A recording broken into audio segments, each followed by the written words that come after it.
Bismillahirrahmanirrahim. Assalamualaikum warahmatullahi wabarakatuh. Kaisa po tayo ng bawat bangsamoro sa paggunita ng banal na buwan ng Ramadan.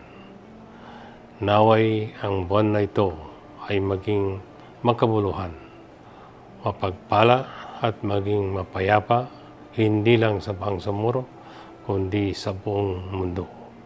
Tuwing Ramadan, tayo ay nabibigyan ng pagkakataon upang mas palakasin pa ang ating pananampalataya sa Allah subhanahu wa ta'ala. Sa buwang ito, ipinapaalala sa atin ang kahalagahan ng pagtitiis at pagkawanggawa. Ngayong buwan ng Ramadan, ating ipanalangin ang patuloy na tagumpay ng ating bangsamoro government sa mga nakalipas na taon tulad ng pagbaba ng poverty incidence rate sa BARM.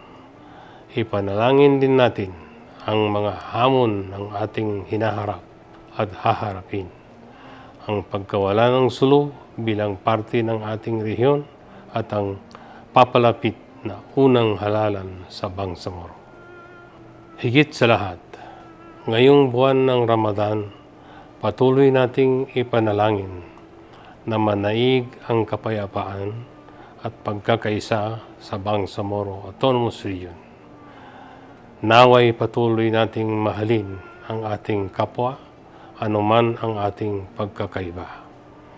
Muli, ako po ang inyong Chief Minister, 10 ng aking pamilya at ng buong Bangsamoro Government ay nakikiisa sa lahat ng Muslim Ummah sa pagdiriwang ng buwan ng Ramadan. Ramadan Mubarak, wabillahi taufiq wal hidayah, wassalamu alaikum warahmatullahi wabarakatuh.